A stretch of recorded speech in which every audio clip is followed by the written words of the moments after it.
Listen, my children, and you shall hear of the midnight ride of Paul Revere. On the 18th of April, 75, hardly a man is now alive who remembers that famous day and year. He said to his friend, if the British march by land or sea from the town tonight, hang a lantern aloft in the belfry arch of the North Church tower as a signal light, one if by land and two if by sea, and I on the opposite shore will be ready to ride and spread the alarm through every Middlesex village and farm, for the country folk to be up into arm. Then he said goodnight, and with muffled oars silently rowed to the Charlestown shore. Just as the moon rose over the bay, where swinging wide at her moorings lay the Somerset British man of war, a phantom ship with each mast and spar across the moon like a prison bar, and a huge black hulk that was magnified by its own reflection in the tide. Meanwhile his friend through alley and street wonders and watches with eager ears till the silence around him he hears, the sound of arms and the tramp of feet, and the measured tread of grenadiers marching down to their boats on the shore.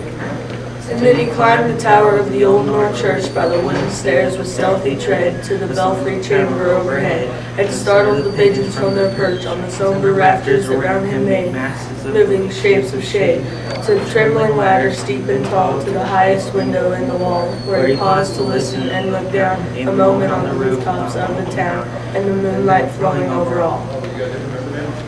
Beneath in the churchyard lay the dead, in their night encampment on the hill, wrapped in silence so deep and still, that he could hear like a sentinel's tread, the watchful night wind as it went, creeping along from tent to tent, seeming to whisper all is well.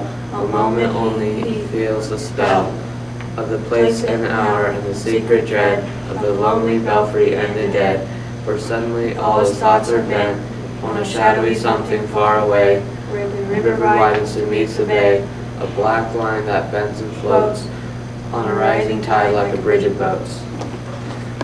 Meanwhile, impatient to mount and ride, booted and spurred with a heavy stride, on the opposite shore walked Paul Revere. Now he patted his horse's side, now gazed at the landscape far and near, then impetuous stamped the earth, and turned and tightened his saddle girth, but mostly watched with eager search the belfry tower of the old North Church, as it rose above the graves on the hill, lonely and spectral and somber and still.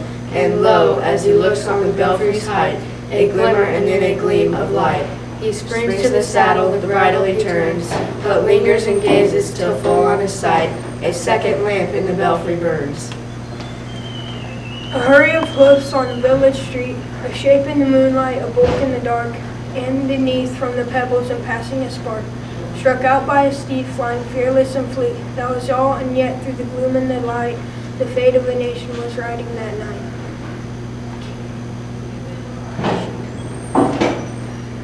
He has left the village and mountain is steep, and beneath them tranquil and broad and deep.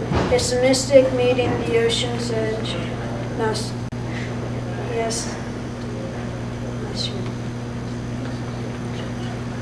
It's 12 by the village clock when he crossed the bridge to the Medford town. He heard the crowing of the cock and the barking of the farmer's dog. He felt the damp of the river fog that rises when the sun goes down. It was 1 by the village clock when he galloped into Lexington. He saw the gilded weathercock swim in the moonlight as he rode, and the meeting house windows, blank and bare, stare at him with a skeptical glare, as if they already stood aghast at the bloody work they were looking for. It was 2 by the village clock when he came to the bridge in Concord town. He heard the bleating of the flock and the twitter of the birds among the trees, and felt the breath of the morning breeze blowing over the meadows brown. And one was safe and asleep in his bed, who at the bridge would be first to fall, who that day would be lying dead, pierced by a British musket ball. You know the rest from the books you've read, how the British regulars fired and fled, how the farmers gave them ball to ball behind the fences and farmyard wall, chasing the redcoats down the lane, across the field to emerge again under the trees at the turn of the road, and only pausing to fire and load.